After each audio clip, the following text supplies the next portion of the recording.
Sign in చేయాలి. Already వచ్చేసాను కదా, సైన్ ఇన్ చేస్తాను.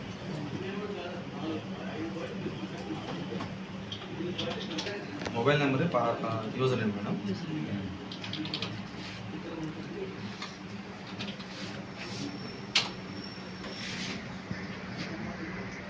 ఇట్లా వస్తుంది మేడం అప్లికేషన్. ఆల్రెడీ ఇచ్చాను. నూతన ప్రభుత్వము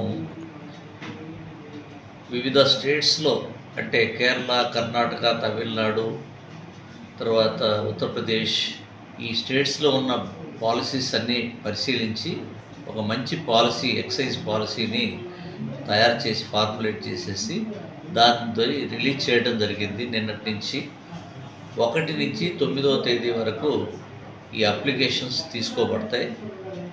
11వ తేదీన కలెక్టర్ గారి ఆధ్వర్యంలో లాటరీ తీయబడుతుంది. వారందరూ ఆ షాప్స్ అన్నీ కూడా తర్వాత 12వ తేదీ నుంచి ప్రొవిజనల్ లైసెన్స్ తీసుకొని అమ్మకాలు, ప్రైవేటు షాపులు అమ్మకాలు జరుగుతాయి. 11 వరకు గవర్నమెంట్ అవుట్లెట్స్లో మద్యం అమ్మకాలు జరుగుతాయి. ఈ పాలసీలో ముఖ్యమైన అంశాలు ఏమిటంటే జనాభా ప్రాతిపదికన 0 నుంచి 10,000 వరకు 50 లక్షల లైసెన్స్ ఫీజుని నిర్ణయించడం అయింది. అట్లాగే 10,000 నుంచి 50,000 వరకు ఉన్న వాటిని 55 లక్షలు గాను, 50,000 నుంచి 5 లక్షల లోపు ఉన్న వాటికి 65 లక్షలు గాను, 5 లక్షలకు పైగా జనాభా ఉన్న వాటిలో 85 లక్షలు గాను ఈ యొక్క లైసెన్స్ ఫీజులు నిర్ణయించడం అయింది. ముఖ్యంగా మనకు ఈ 85 లక్షల స్లాబ్లో గుంటూరులో ఉన్న మున్సిపల్ కార్పొరేషన్లో ఉన్న 33 షాపులు వస్తాయి. మిగిలినవన్నీ కూడా మనకు 55 లక్షలు, 65 లక్షల్లోనే ఉంటాయి. ఈ గుంటూరు జిల్లాలో 127 షాపులు, పల్నాడు జిల్లాలో 129 షాపులు. ఈ రెండింటికి నిన్న గెజిట్ నోటిఫికేషన్ ఇవ్వడం జరిగింది.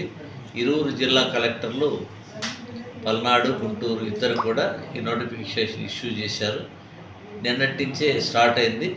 9వ తేదీ వరకు ఇది కొనసాగుతుంది. ఈ పాలసీ ప్రకారం గతంలో ఒక వ్యక్తికి ఒకే షాపు తీసుకునే అవకాశం ఉండేది.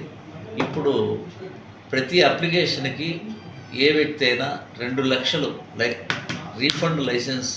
నాన్ రీఫండబుల్ లైసెన్స్ ఫీజు చెల్లించి అప్లికేషన్ వేసుకోవచ్చు.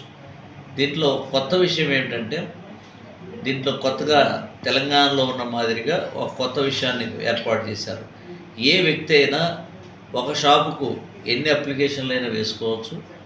ఏ వ్యక్తి అయినా ఎన్ని షాపులకైనా అప్లికేషన్లు వేసుకోవచ్చు. ఆ అప్లికేషన్కు 2 లక్షలు ఎంట్రన్స్ ఫీజు గాను, అంటే నాన్ రీఫండబుల్ ఫీజు పెట్టి అది చేస్తారు. రెండోది ఆన్లైన్, ఆఫ్లైన్ ఈ 2 రకాల పద్ధతులు చేశారు.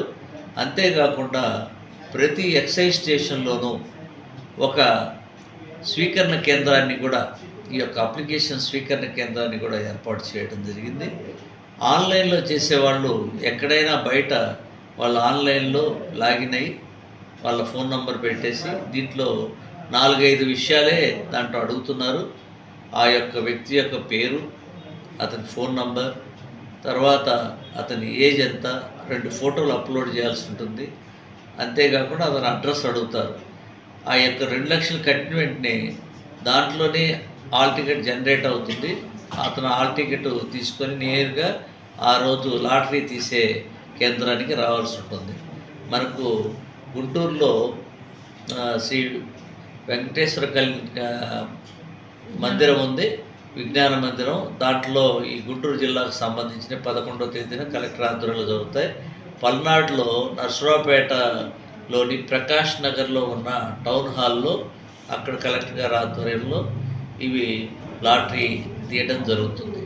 కాబట్టి ఎవరైనా ఏవైనా ఆశావహులు, అప్లికేషన్ వేసుకునే దరఖాస్తుదారులు మీరందరూ కూడా మీకు ఎన్ని అప్లికేషన్లు కావాలనుకుంటే ప్రాబబిలిటీ పెరిగేది ఏంటంటే ఈ లాటరీ పద్ధతిలో ఎవరు ఎక్కువ అప్లికేషన్లు వేసుకుంటే వాళ్ళకు వస్తాయి. ఎవరైనా ఎక్కువ షాపులకు అప్లై చేయాలనుకుంటే ఎక్కువ షాపులు కూడా అప్లై చేసుకోవచ్చు. ఆన్లైన్, ఆఫ్లైన్లో ఇంకో పద్ధతి ఏంటంటే వాళ్ళు ఎక్కడైనా అప్లై చేసుకొని దాంట్లో ఒక చలానా జనరేట్ అవుతుంది. ఆ చలానా జనరేట్ అయిన చలానా తీసుకుపోయి బ్యాంకులో డబ్బు కడుతూనే అది వచ్చి ఇక్కడ సక్సెస్ఫుల్ వచ్చి హాల్ టికెట్ ఆటోమేటిక్గా ఇది అవుతుంది.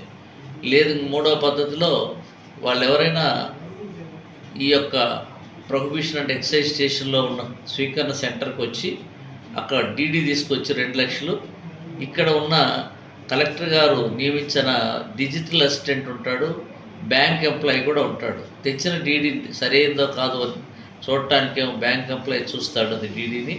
ఆ తదుపరి ఆ డీడీ పలానా గెజిట్ నంబరు అని ఉంటుంది. మీరు అక్కడ వేసి దాంట్లో నొక్కినప్పుడు మీరు అక్కడ ఆప్షన్ అడుగుతుంది, గుంటూరు జిల్లాలో గెజిట్ నంబర్ సోన్స్ అని నొక్కితే ఆ షాప్కి అది పడుతుంది. అది టోటల్గా మూవ్ అవుతూ ఉంటుంది. ఎవరు ముందు అప్లై చేస్తే ఆ షాప్కి ఆ నంబర్ వస్తూ ఉంటుంది వరుసగా సీరియల్ నంబర్. చివరి రోజు వరకు వచ్చినప్పుడు ఎంతమంది వేశారో ఆ చివరి ఆ టైం ప్రకారం ఇప్పుడు 12 గంటలకు ఒక ఆయన వేసాడు, ఆయనకు 5వ నంబర్ వచ్చింది. 12 తర్వాత ఆయనకి 6వ నంబర్ వస్తుంది, తర్వాత ఆయనకి 7వ నంబర్ వస్తుంది. అట్లా నంబరింగ్ కూడా దాంట్లో ఆన్లైన్లో వరుసగా ఆ షాప్కి వేసిన వాళ్ళన్నీ వస్తాయి షాప్ వైజ్. అంటే ఆ గెజిట్ నెంబర్ను వాళ్ళు క్లిక్ చేయాలి, పలానా గెజిట్ నెంబర్కు అని ప్లేసు గెజిట్ నెంబర్కి చేస్తే సరిపోతుంది. ఎవరు ఎక్కడైనా పెట్టుకోవచ్చు. మండలంలో షాపులకి మండలం పాపులేషన్ బట్టి ఇచ్చారు కాబట్టి ఆ మండలంలో 4 షాపులు ఉంటే 4 షాపులు వాళ్ళు ఎక్కడైనా పెట్టుకోవచ్చు. కార్పొరేషన్లో 33 షాపులు ఉన్నాయి గుంటూరులో. ఎవరికైతే తగులుతుందో లాటరీలో వాళ్ళు 33 షాపులు మున్సిపల్ కార్పొరేషన్ పరిధిలో వాళ్ళకి ఇష్టం వచ్చిన చోట పెట్టుకోవచ్చు. ఇక్కడే అక్కడే అలాంటి రెస్ట్రిక్షన్స్ ఏమీ లేవు. గుడి బడి అవి ఉంటాయి, చట్ట ప్రకారం ఉంటాయి. ఒకరు పక్కన ఒకరు పెట్టుకుంటారు, బార్ పక్కన పెడతారు షాప్, అలాంటి రెస్ట్రిక్షన్స్ పెట్టకూడదు లేవు. గుడి ఏరియా వాళ్ళు ఇష్టం వచ్చిన చోట పెట్టుకోవచ్చు. కానీ అవన్నీ కూడా పబ్లిక్ వర్షిప్ వాటికి కరెక్ట్గా ఉండాలి. పబ్లిక్ వర్షిప్ అంటే మనకి దేవాలయాలు ఎండోమెంట్స్లో రిజిస్టర్ అయిన దేవాలయాలు కానీ, లేకపోతే వక్ఫ్ బోర్డులో ఉన్న మసీదులు కానీ, తర్వాత వాళ్ళ యొక్క చర్చెస్ ఉంటాయి, అవి వాళ్ళ బాప్టిస్ట్ వాళ్ళ లిస్టు ప్రకారం ఉంటాయి. వాటికి దూరంగా మనకి ఇచ్చిన నిబంధనల్లో ఉన్న ఆ డిస్టెన్స్ 100 మీటర్ల 50 మీటర్ల వాటి ప్రకారం ఉండాలి. నేషనల్ హైవేస్కి కూడా కొంత డిస్టెన్స్ ఉంది, వాటిని ఫాలో అవ్వాలి సుప్రీంకోర్టు గైడ్లైన్స్ ప్రకారం. అది ఎస్టాబ్లిష్ చేసేటప్పుడు లైసెన్స్ ఇచ్చేటప్పుడు చూస్తారు. అవి కొలత కొలిసేటప్పుడు కూడా హారిజాంటల్ ప్లేన్లో కొలవడం జరుగుతుంది.